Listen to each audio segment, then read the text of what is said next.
All right, let's go ahead and get the ball rolling here. Welcome everybody to our webinar. I'm your host, BJ Shucklehoff, um, and welcome to this webinar on spotting invasive plants by their patterns, presented by Patapsco Heritage Greenway. PHG is a local nonprofit organization based in historic Ellicott City that does both historic and environmental stewardship for the Patapsco Valley. We do a lot of volunteer events, stream cleanups, invasive plant removals, tree plantings, as well as providing historical educational opportunities for the area as well.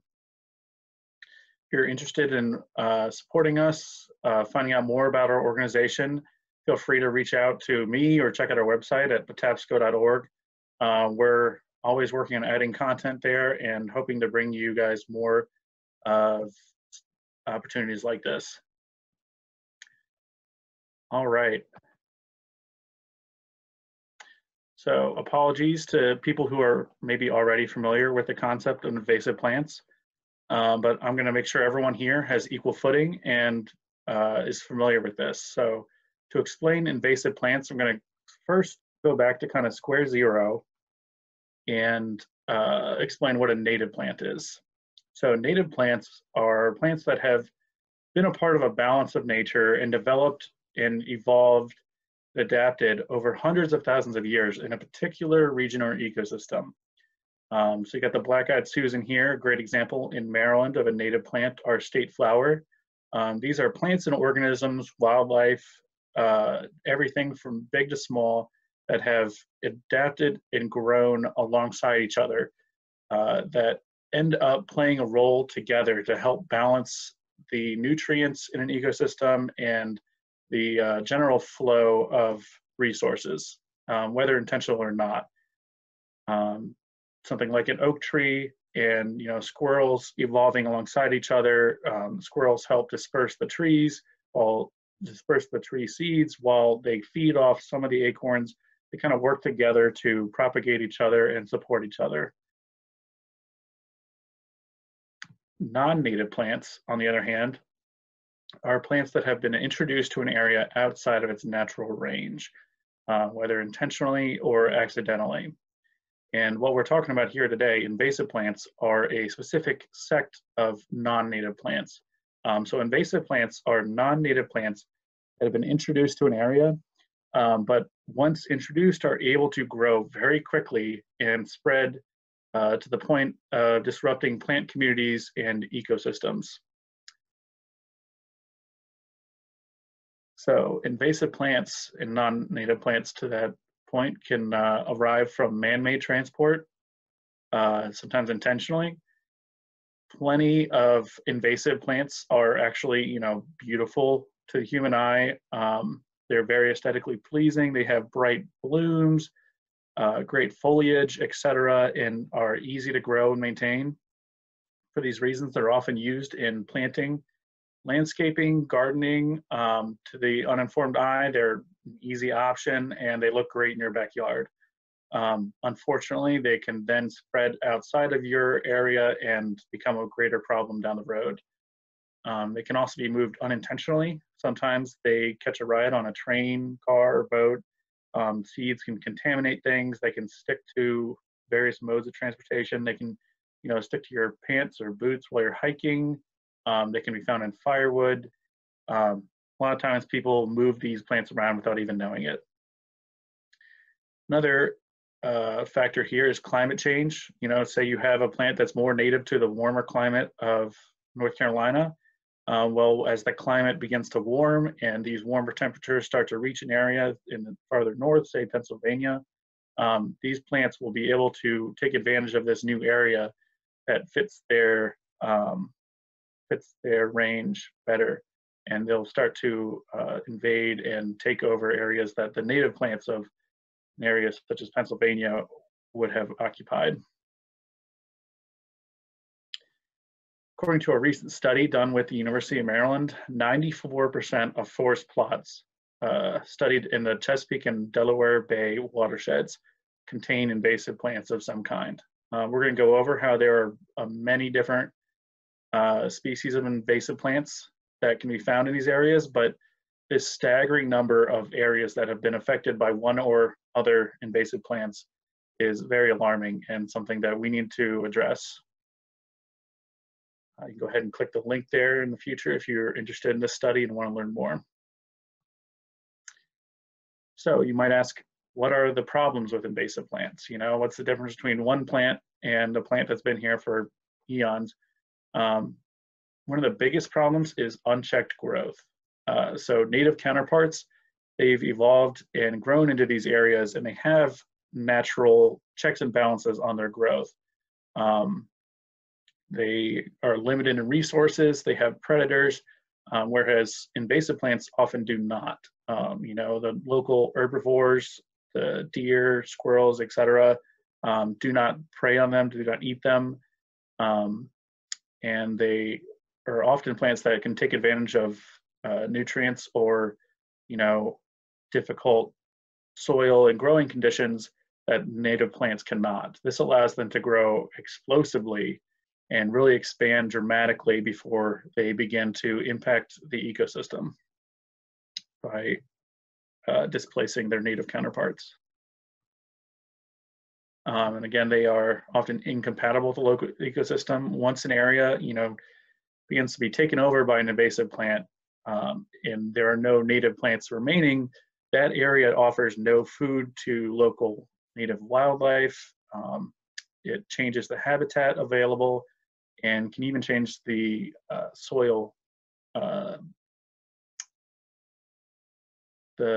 content as well. It's kind of a trickle effect on all forms of our ecosystem, and it eventually affects just about everything top to bottom.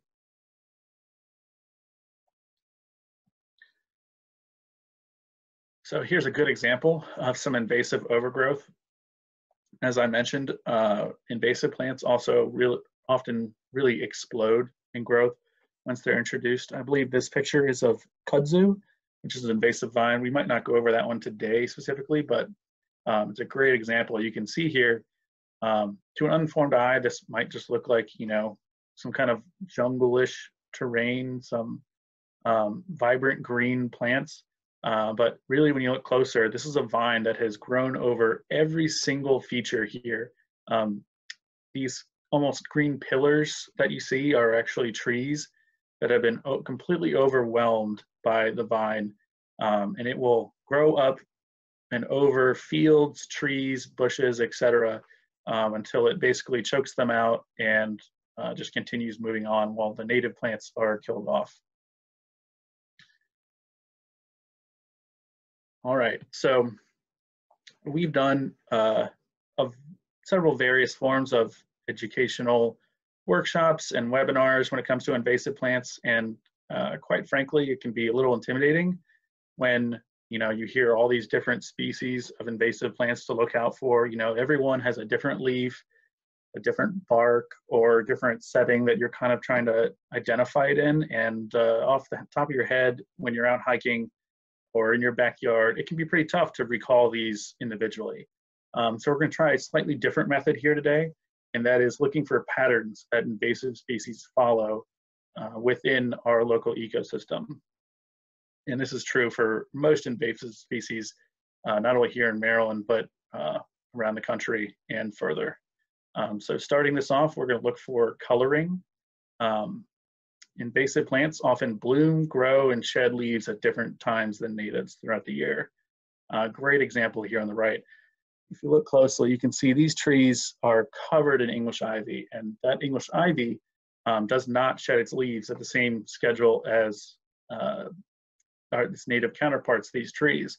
So here in the winter, it makes a great example of how the different scheduling of the invasive plant really makes it pop out amongst the forest. So you can really see it when everything else kind of fades into dark tones of gray and brown.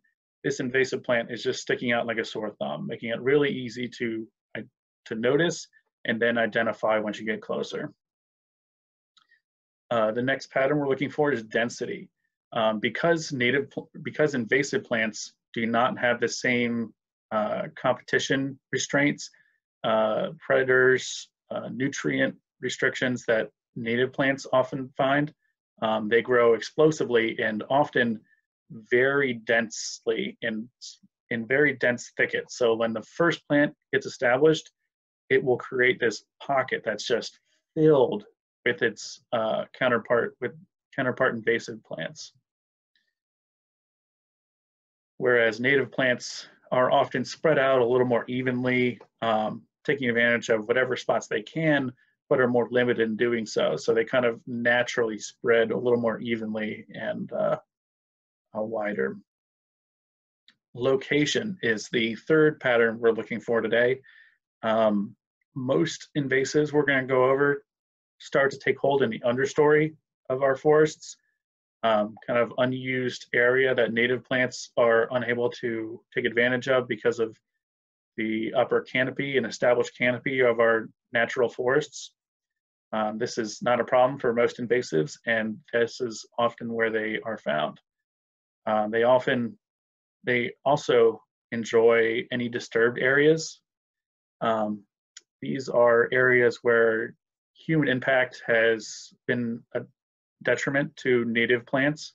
That can be foot traffic along trail, that can be construction, leveling areas, leveling soil, and clearing out native plants, as well as roadsides.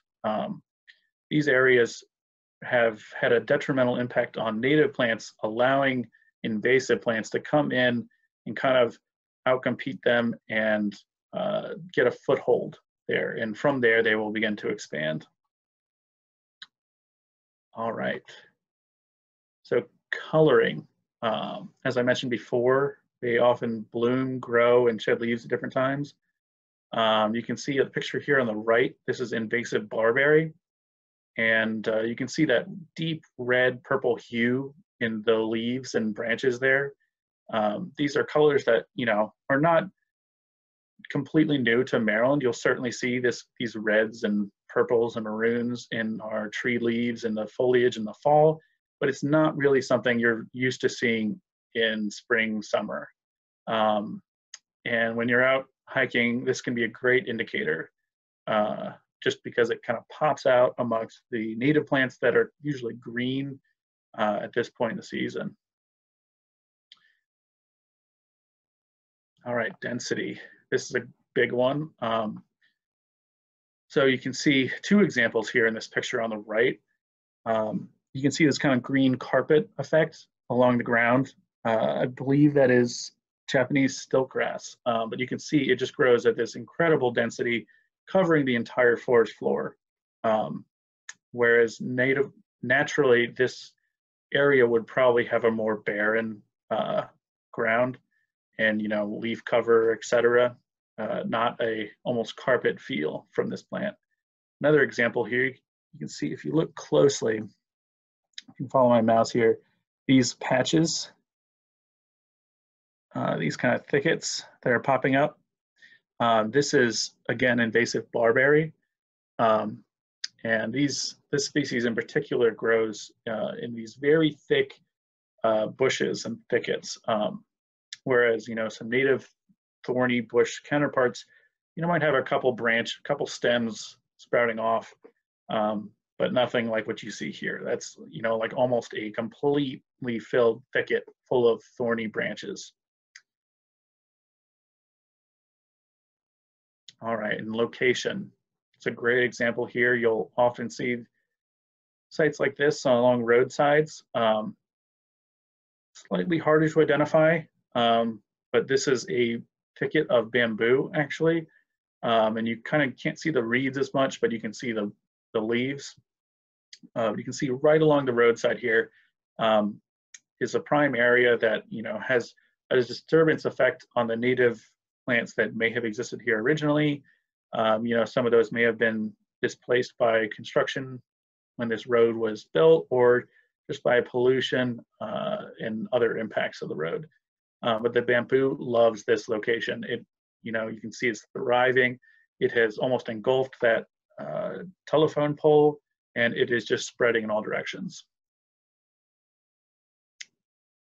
All right, so to kind of illustrate some of these concepts, going to go over a couple examples of specific invasives in various categories, and then I'm going to hopefully try and illustrate how these can be identified by patterns, particularly in the winter and springtime.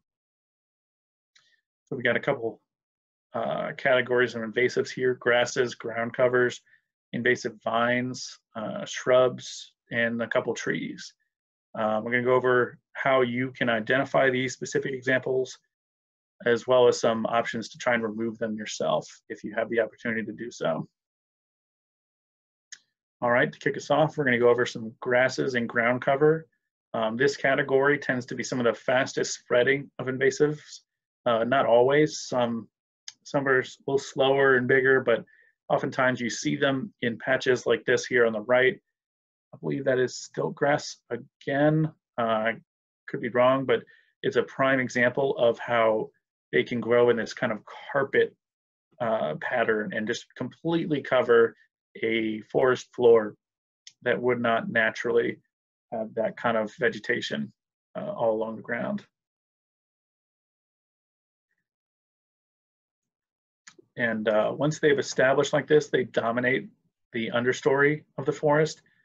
You can imagine that as these trees drop their seeds, acorns, nuts, etc., it's really hard for any saplings to sprout and try and gain any amount of sunlight because everything from a foot and below is completely blocked out by this invasive grass.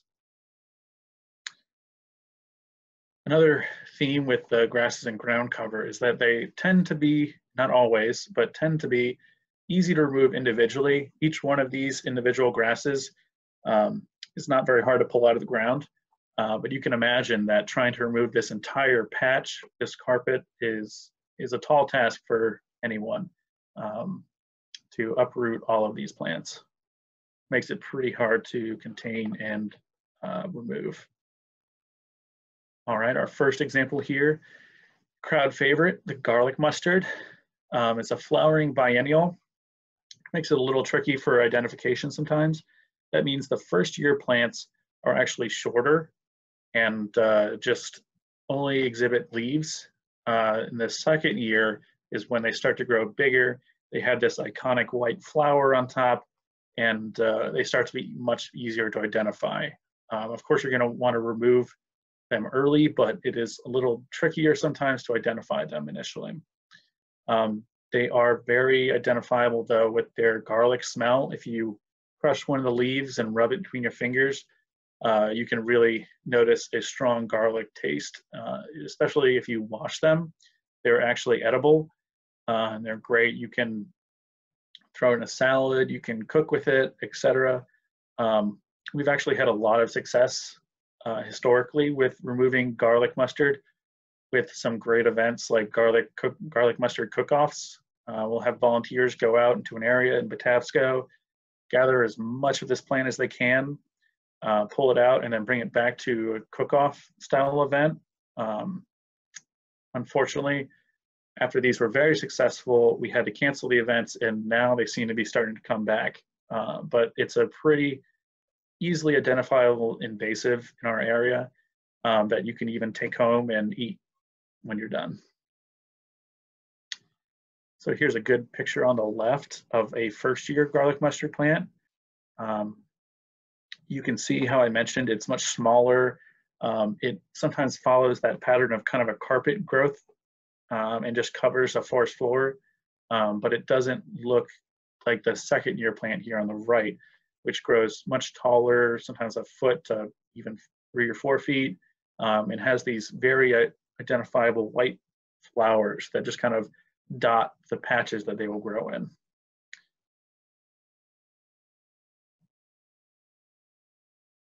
And some of the patterns here that we're going to look for with garlic mustard are coloring and density. You can see on the picture on the left and kind of the picture on the right that these are going to pop up early spring and often going to be the first signs of green that you'll see hiking throughout the woods. Unfortunately, this isn't, your native plants starting to bloom and, revive the color that we see in our woods. But it does stick out early in the season, particularly early spring. And removing garlic mustard is one of the easiest ones you're going to find. All you're going to want are some gloves, and you're going to want to grasp the plant firmly at the base near the ground, and it's important to pull it slowly so you can try and get the root system with the plant as you pull it. And then you're going to want to bag the plants and allow them to dry before disposing them. All right, so kind of a shifting gears here in grasses, bamboos. These are a very different example of invasive grasses, but they are still woody grasses. They grow much slower than some of these other examples, but they do grow in these very dense thickets, and they are much more difficult to remove than most invasive grasses, but they can still have a very strong impact on wildlife and our ecosystems. So this might be obvious to some people, but just to highlight this, bamboos grow in these kind of segmented woody stems. They're very identifiable and pretty clearly iconic growth patterns.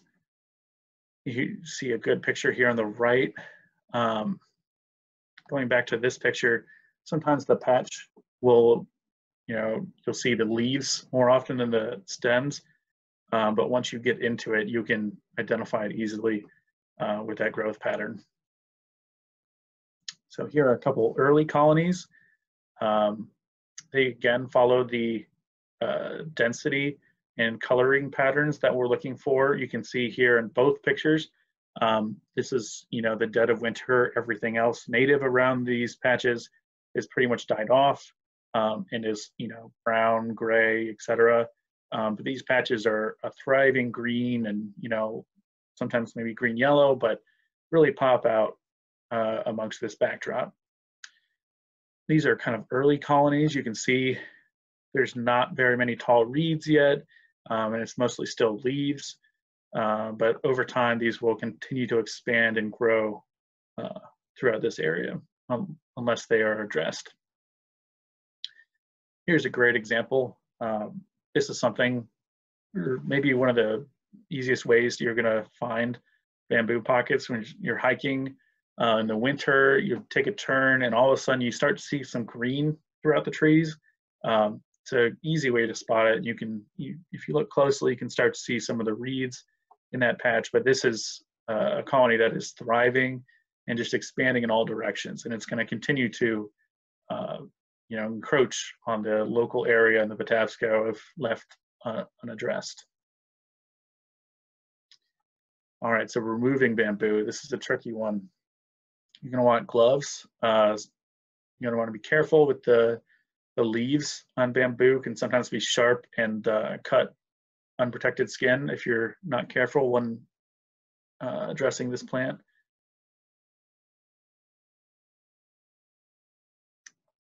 You're going to want some loppers or maybe a saw, depending on how established the bamboo is. Thicker stems might be difficult to approach with a lopper, but if you get to it early, that might be an easier way of cutting them. You're going to want to cut them at the base as much as possible. This allows you to get to the root system possibly, or at least limit them. To permanently remove the bamboo, you're going to have to dig out the root base, the collective root base for the colony, which is a tall task, admittedly, and it's understandable if you can't quite get to that, especially on your own. But if you continue to remove them at the base, you can slow the growth and eventually kill off the plant. It's just going to take a number of years of repeated work to do that.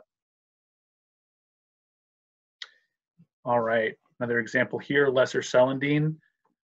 This shares some attributes with both bamboo and garlic mustard, as well as another example of a ground cover, also known as fig buttercup. You can see here on the right, it has these very iconic, shiny, kidney-shaped leaves and notable bright flowers that start to pop up in early spring. So as I mentioned before, this is another plant that's going to start to pop out in bright green color as we turn the corner into spring, but it will probably be before the native plants start to do so. So you can identify it on that. But like other grasses, it will cover in a carpet fashion and smother out native plants trying to grow in that area. A good picture on the left of those kidney-shaped leaves. Almost kind of like a rounded spearhead type look, but yeah, very identifiable. And then the bright yellow flowers in the picture here on the right, that start to pop up as spring continues. So key thing to note here is that the fig buttercup is easily mistaken for other native counterparts. So you're going to want to make sure that this is actually what you're looking for before you start pulling out of the ground. Pulling out native plants can do even more harm than pulling out invasive plants because it creates that disturbance we've mentioned and can allow invasive plants to come in and get a foothold. But for Celandine, you're going to want gloves and a shovel, kind of like the bamboo colonies. This operates with a kind of collective root system.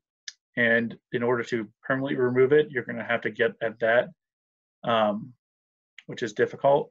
Although if you want to kind of just contain it over time, you can just cut it, mow it, and prevent it from spreading until you can address it further down the road.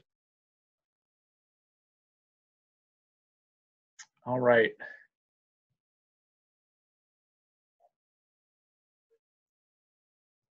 Moving on here to invasive vines. Invasive vines can sometimes be some of the fastest growing invasives. They're right up there with grasses and ground cover for how quickly they can spread and grow and cover areas, sometimes even the fastest. Some examples of vines grow outward in kind of every direction and cover everything in their path, whether it be fields or trees or bushes. Others tend to pick a spot and just grow upward and thrive kind of in that specific area before moving on. They often cover tree trunks and branches, and they'll eventually smother native counterparts, native plants, etc., kind of themselves before also preventing further growth from native plants. You can see an example here on the right of some English ivy. This is a plant that grows directly upward, kind of in one spot, centralized, but it does thrive, grow, and it grows very quickly before threatening that tree. All right, so starting us off here again with English ivy. It's a vine that, again, grows vertically. It will be established and become established near a vertical surface, such as these trees here, and just grow out of control up that surface.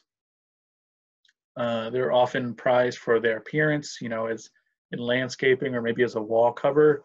You know, people love the year-round green look. It's appealing, I understand, but these are a major threat to the trees in the Patapsco Valley. They have a waxy, pointed leaf appearance, and you can kind of see in the picture here, they have this kind of web growth pattern along the tree bark, and they just spread all the way around the tree and then continue to grow up, and it will just cover trees. It does, however, very much fall into the color pattern that we are keeping an eye on here for with invasives. Great example, as I mentioned earlier, this ivy stays green all year, and when the rest of the forest is, you know, kind of dormant in the colder months, this English ivy just pops out at you. It's just green all the way up the trunk and out the branches, wherever it can get its hands on, just continuing to grow throughout the year. But that's an immediate signal to you that this is not a native plant. This is something that is invading these trees in our forest. And once you see this kind of pattern, this color, that you can go up and, you know, make a specific identification to make sure and confirm that this is an invasive plant that needs to be removed. This picture here on the right, you can see that kind of web pattern I had referenced. This is a rather early invasive growth by an English ivy on a tree, but you can already see it's kind of spreading its tendrils around the bark and just completely enveloping that trunk.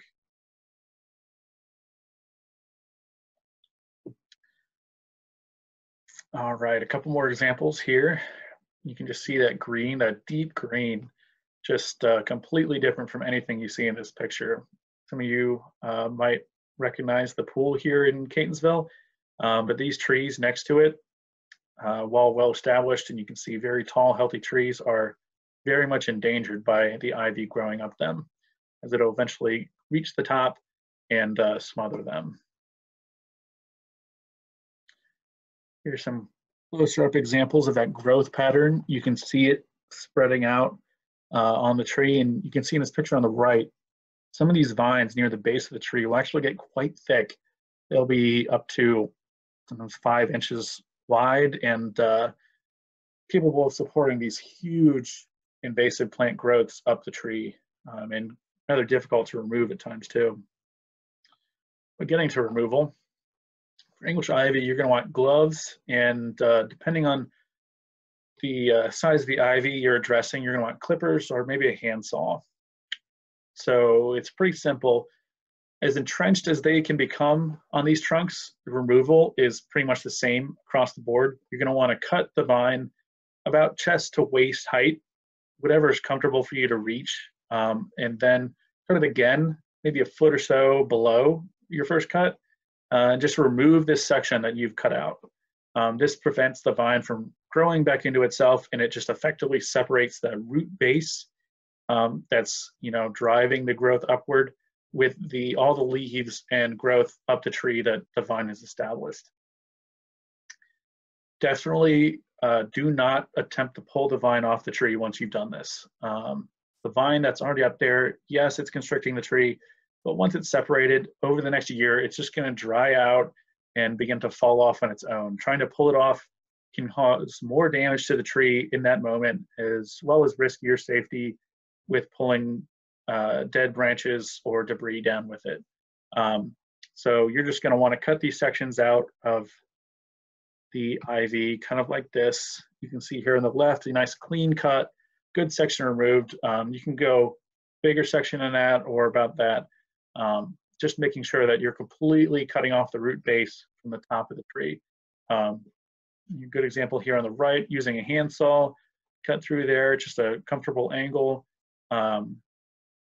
And another key note is, as I mentioned, those web-like growths before, make sure that you've cut all the vines around the entire trunk of the tree. You don't want anything reaching the root system up into that growth above the tree. All right, a slightly different invasive vine here. Personal least favorite of mine maybe is Milominate. This vine grows pretty much in all directions once it's established. It's also known as the devil's tail, and you can kind of see these triangular leaves. I'll have a better picture for that in a minute, but it's pretty easily identifiable. This picture is kind of close enough that you can kind of see some of the barbs along the stem there. These are a very important thing to note. They don't look very intimidating. They're not huge thorns, but they are quite painful. They kind of feel like a burning sensation if you let them touch your bare skin. So it makes it very difficult to kind of work with this invasive plant, address it and remove it. And you're definitely want to take care if you find this one and attempt to remove it. All right, here a great pattern for Milominate is density. You can see on the picture on the left, a good example of it just growing outward in all directions, but it is so dense. You can see all the growth of these trees. At first glance, it might just look like a patch of woods that is thriving, but native trees do not grow leaves in these dense patterns. And you can, upon further inspection, tell that this is a vine that is overcoming the tree rather than growth coming from the tree itself. But as I mentioned, it grows in this pattern in all directions, and it grows up the trees, down the other side, over bushes, everything. as dense as it can until eventually it chokes out everything underneath it and just moves on. On the right here is a good example of those leaves I mentioned. It's kind of like a, a spearhead look, a forked triangle kind of pattern, but a pretty identifiable leaf. You can kind of see some of the barbs from this picture. It's not quite as good as the last one, but another, just a reminder to look out for those. A good example here with some awesome volunteers helping to remove myelominate, but this is a good example of density that makes it identifiable even in the winter months. And you don't have the leaves to check for, or necessarily the coloring that might be exhibited in warmer months. In the winter, you can see the density left over from the myelominate plant that has overwhelmed this field and this tree. If you look at the tree here in the center, the tree's growth is really in the tree's growth that exhibited in the winter months is only going to be these thick woody stems. The tree doesn't have any leaves at this point in the year.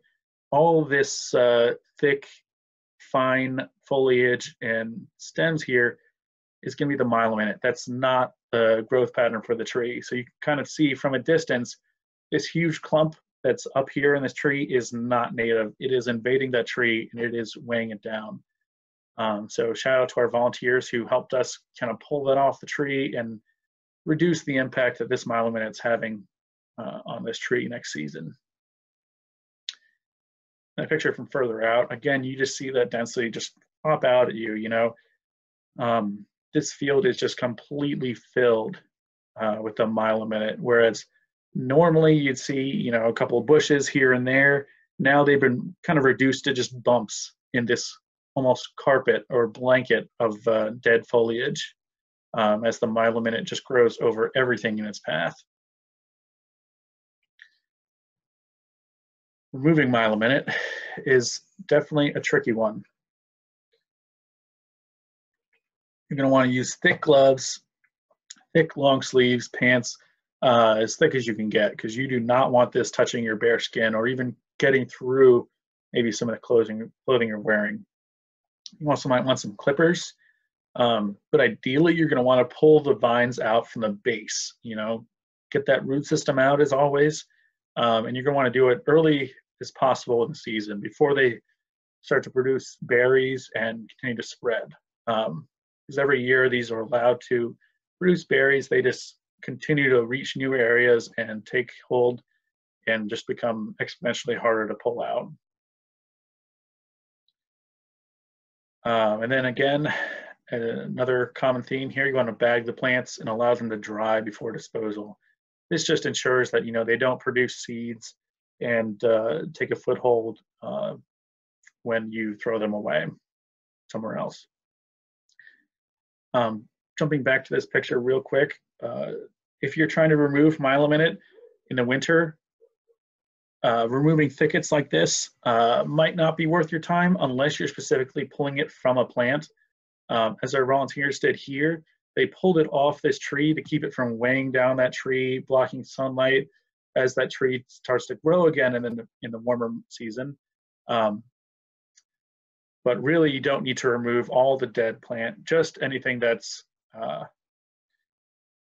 burdening native plants here in the next growing season. All right, moving on to our next category. Sorry, we got shrubs and bushes. These tend to grow a little slower than the stuff we've covered before, the grasses and the vines, but they can be a good deal hardier and more difficult to remove individually. They tend to spread in dense thickets, as some of the examples we pointed out before, and they tend to have some good thorns and woody stems that make them a little harder to tackle. But these, while they move a little slower, they again are very dense and have the capability of just completely overtaking an understory in our local forests. You can see our first example here on the right, on the lower part of that picture, is Wineberry. And you can see just the density between those two fallen trees. That entire little patch is just nothing but Wineberry. All right. So this is a pretty popular invasive, actually. It is very similar to native blackberry and raspberry plants, and even produces edible berries that are quite tasty if you get them when they are edible and ripen, usually late July, midsummer. Um, they are pretty easy to identify all throughout the year. They kind of follow the color pattern that we're looking for. You can see a good example here in the picture on the right. They have this very red, fuzzy stem, and that remains red and fuzzy all year round. So makes it pretty clear difference between them and some of their native counterparts. They are, however, spread by the consumption of their seeds. So as we look at some examples of their berries, these are rather new berries and they are not ripe yet. For the ripe berries, you're going to want to wait till they're a nice deep red, almost a maroon color before picking and eating. And I certainly don't blame anyone who wants to pick some berries while they're removing invasives. Maybe throw them on some ice cream, makes for a great treat in the summer. Just make sure that you pull the plant when you are done after you've collected the berries, and make sure you don't drop any or lose any of the berries, because any of those that fall to the ground can just lead to, you know, another wineberry plant popping up next season. As I mentioned, you have those red fuzzy stems, very identifiable even in the winter here. They don't quite have the density in the winter. You can see plenty of stems shooting up here, but you can still see that red color amidst all the other woody stems that, you know, go back to gray and brown here in the winter. So removing wineberry, not quite as tricky as some of the other ones we've gone over, but you're still going to want thick gloves and long sleeves, maybe pants. That fuzzy stem can be kind of prickly. It's not as bad as some invasives, but it's, you know, not something you want your bare skin on. So again, you're going to want maybe some clippers and a shovel. Again, the goal here is to pull the root system out. But sometimes, especially in the warmer months when they have their leaves and everything, it's a little tricky to find the base. So sometimes you want clippers or something to kind of cut away the stems until you can find that central base that you can really pull out. Maybe if you have a larger patch of these and you don't really have the capability of removing and pulling out each root system, repeated mowing or clipping back can prevent growth and eventually remove the plant over time. All right, so barberry. This is a much more difficult invasive. Another least favorite of mine, maybe. This is a shrub that invades the understory of forest habitats. You can kind of see it in this picture if you look closely. Every so often on this stem, they have these long, thin barbs. They're really hard to see at first glance, but they are quite painful if you come into contact these. Even with most gloves, they can't block these barbs. So you're going to want to take care in removing them. But again, they have that red-purple hue in months that you're not really going to see that in native counterparts. And they often grow in that dense pattern, so dense to the point that they actually create additional habitat for rodents, because they create these pockets where rodents can go, and, you know, no hawk or fox or native predator is going to want to follow a rodent in there. And it increases the rodent population to a point where studies have shown that it increases tick populations and Lyme disease transference as well, which is not a fun thing for our Patapsco Valley. So here's some examples of the plants when they're still looking a little more green. You don't always get that bright red all over the place, so it's not always a good identifier, but you can, even on these examples, start to see the reddish hue coming in here on some of the leaves, some of the edges of the leaves, etc. So here's an example of the barberry following the density pattern we're looking for. Even in the winter, you know, you might not have the leaves and that reddish hue to identify the barberry, but you can see compared to everything around it, all the native plants in the background and the foreground, etc. This barberry is just wildly dense. There's just stems in every which way, just completely filling this thicket with these thorny stems. And something you can kind of spot from a distance too. So it's a good way to find it in the winter. Removing Japanese barberry, not a fun task.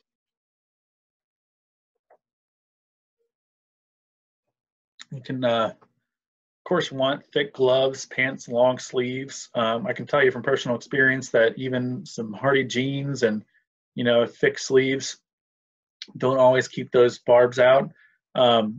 So just take extra care when you're working with these. These, above almost all other invasives, you probably want to cut away the branches before reaching in there and trying to find that base stem to pull out the roots. So just cut out as much as you can. Just free up your space and free up your path to that root system. So you want clippers and a shovel and sometimes a puller bear, which is a special tool that I can explain in just a second here. But again, if you're unable to go through this entire process and try and pull out the root system, maybe the patch is too big for you individually, repeated mowing and clipping can help suppress the plant and reduce growth and expansion over time. All right, so a puller bear, or also known as a weed wrench, is a great tool. You can see here on the left, it's this white bar. On one end, it has kind of a jaw pincher that you place on the base of the plant, kind of the main stem. And then you can have someone on the right hand here. You can see me leveraging this plant out from the main root system. And you can see a great example in the picture on the right of how the puller bear allows you to yank that whole plant out by the root base and get that whole invasive barberry bush out all at once. All right, so trees. All right, we're starting to run a little low on time here, so I'm going to go through this a little quickly so we can get to the Q&A, and hopefully I can answer a couple questions. Typically, trees, as the largest invasives, tend to be slower growing than some of the other examples we've gone over. They're not going to be quite as quick as the little grasses that pop up, but they do almost always outpace their native counterparts. It can take, decades for our maples and oaks to reach full maturity and height and splendor, but these invasive trees can come in a matter of 10 years, they're up 40 feet, hiding amongst the other trees and spreading trees in mass. They're spreading seeds in mass. And with that size, they also can be very difficult to remove individually. All right, so we'll start off with the tree of heaven. This is a great example of an invasive that follows that location pattern. They love growing disturbed areas, roadsides, sides of trails, anywhere that they have a chance to kind of take root and try and catch up to some of their native tree counterparts. They're actually dioecious, which means trees are either male or female. It's important to note in removal strategy because removing a female tree actually has a huge impact compared to just removing a couple male trees. You can see in this picture on the right, they have these long compound leaves. They can be easily mistaken for some of their native counterparts, which makes it very important that you very specifically identify these trees before you remove them. Again, you don't want to go pulling out or harming native plants in an effort to remove invasives. You want to make sure that you have the plant you're looking for. Some more pictures. You get that the iconic compound leaves here on the right, and some of the seeds and flowers that you'll see. These are pretty red. A lot of times you'll see them slightly more yellow-green, but maybe with a reddish-pink hue on the tip. For a tree of heaven, you're going to want a hand or a bow saw, maybe a power saw. But again, be careful to confirm the identity of the plant And then you're going to want to cut the tree at its base, preferably early in the season before seeding. And a lot of times, unless you can really get in there and remove this huge trunk and root base, they're going to resprout over time. So it's going to take several years of cutting them back to really have an impact long term. But of course, be very careful, especially if these are well established. You don't want to go cutting down a 40-foot tree willy-nilly without the proper safety and precautions. All right, the princess tree here, personal favorite of mine. These grow really fast and can establish themselves in a forest with 40 feet trees in a matter of years. But early on, you can see they have these very identifiable, huge leaves. They also have bright pink flowers, and they actually have hollow trunks and branches, which allows them to still have the sturdiness of a tree, but grow quicker and much more rapidly. So a picture of the leaves on an early example. They kind of have this waxy appearance, but they will grow, as in this previous picture, to very large size, maybe a foot or two wide, a couple feet long, just these huge kind of elephant ear leaf types. Make them pretty noticeable out in the forest. And there's a good picture here on the right of the hollow stem that you'll find even in a well-established trunk. You can see how thick the wood is here, but it still has that hollow stem. It just kind of gives it a natural shortcut to growing quicker and taller compared to our, fully thick trunks of native counterparts. But this is something I'm going to really point out on is this color pattern. They have these bright purple, pink, white blossoms that will really pop in springtime. You'll see these sometimes April through May, even into June. But you'll see these really strong blossoms that pop out compared to all the other native trees you're going to find in Patapsco. So you can see an example here of how just different that looks compared to the trees in the background. And this coloring is really going to help identify these trees. You can kind of see here that they have these seed pods, these seed packets that they'll start dropping after several years of growth once they're established. And an individual tree can drop thousands of seeds and just spread wildly from an area. Oftentimes you'll see around an established tree tons of little saplings of little princess trees that are growing from all the seed pods that drop in that area. It's another good example of how these just jump out at you from compared to their native counterparts. So oftentimes when you're driving through the Patapsco area or almost anywhere in Maryland, sometimes you'll see on the side of the road these pockets of pink, purple, vibrant colors that just stand out amongst the green of our native trees. It's a great indicator for the locations of these invasive trees. Again, you're going to want a hand saw or a bow saw. And just like the tree of heaven, you're going to want to remove it at the base.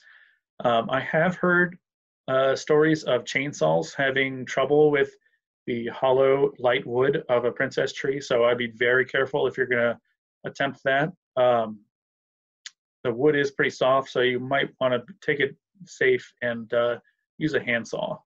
But again, they resprout very aggressively, so even if you cut down a huge trunk, it's probably going to keep growing in years to come, so you're going to want to readdress it every year. All right, so chemical control methods. We've really only talked about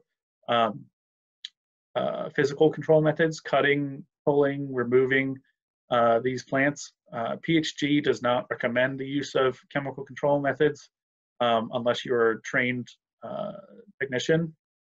There are trainings you can go through to learn to apply herbicides effectively. The biggest problem here is that herbicides can be incredibly dense and impactful. So even just a small drop that gets into the local soil can really spread and have a harmful effect on native plants in the area. And as we mentioned before, that disturbance created by that herbicide can just open up a pocket for new invasives. So it can do more harm than good. So again, yeah, just be very careful. Less is more if you are going to use an herbicide, and I definitely recommend further training or education if you plan to go this route. But a quick reminder, you don't have to go it alone.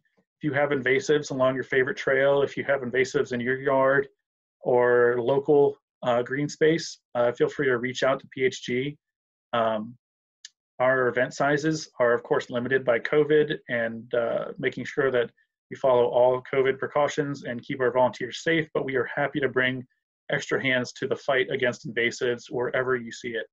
And this is really helpful for us because we can't be everywhere and scout the entire valley ourselves. So we need people like you to help report back to us where these invasives are and where they're getting out of control. Additional resources here that you can find when we share the PowerPoint afterward. Got a couple of minutes here. So we can go ahead and start our Q&A. And here's a picture of my dog Chase, just as a bonus. All right. All right, Anita, our first question, could you address herbicides for invasive control? Went over that quickly. I'm happy to talk about that more if you have specific examples. I'll be following up this webinar with a follow-up email in the next couple of days. So if you have a specific case or more questions, feel free to shoot me an email back.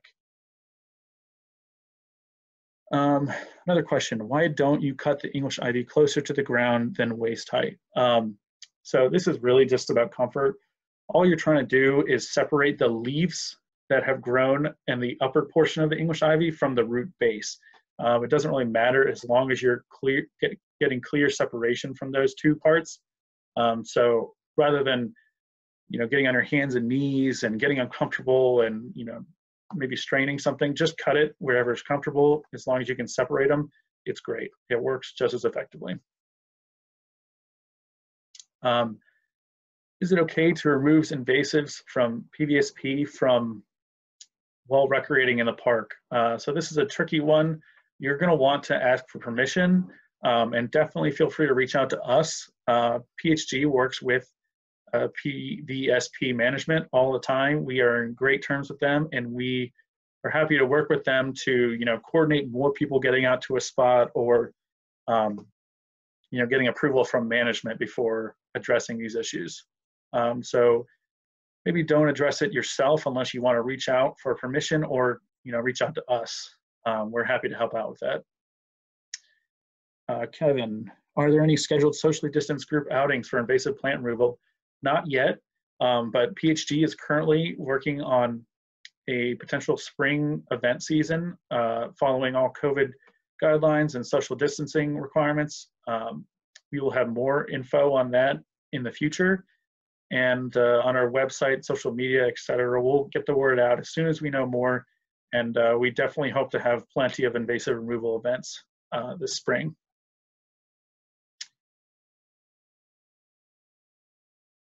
All right. Those are in the Q&A. Let me check the chat here.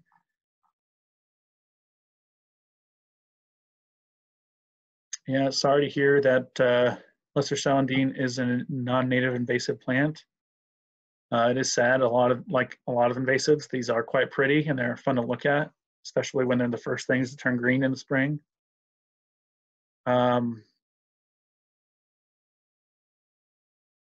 Yeah, good question, Chris, about which plants are used by wildlife. There's an interesting dynamic there. It's not all cut and dry. Some invasives do provide food for wildlife. And in specific cases, aren't necessarily all harm to the ecosystem, but on a long-term scale, for sustainability reasons, allowing invasives to take root and completely overtake their native counterparts is eventually going to do harm to the wildlife and remove other sources of balanced nutrients and food.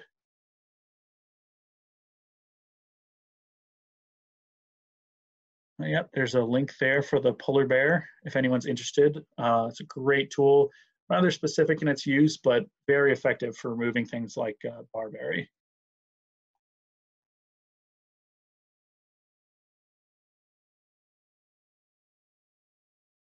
Yep, Chris.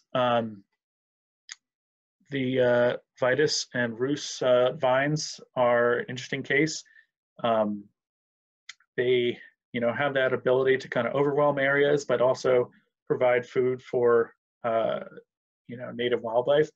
I got to say, I'm not, maybe the best person to ask. I'm sure there are people who study this relationship much more in a much more detailed fashion than I do and have more hands-on experience. It's going to be tricky case by case, but I definitely recommend reaching out to people who have more information on this, or maybe study that dynamic a little more closely. All right, that seems to be it for the chat.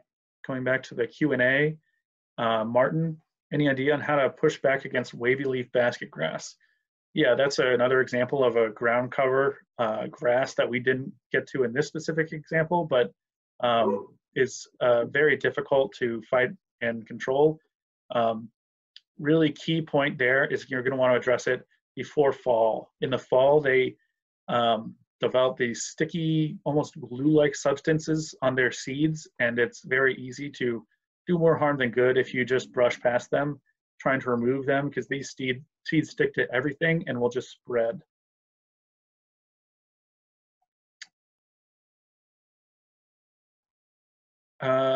More webinars like this one in the future. I hope so. PHG is, looking to increase our web presence in light of COVID and everything. We can't quite be as much boots on the ground as we have been in the past, but we're trying to reach out to people and get the word out on issues like this through webinars, videos, live streams, etc. So definitely keep an eye out for more content like this in the future.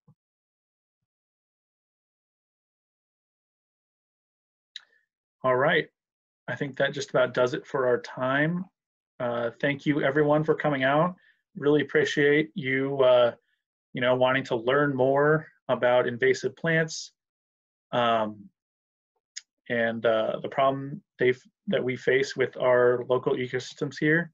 And feel free to reach out to me or look up more about PHG and invasive plants in the future. This is all great stuff.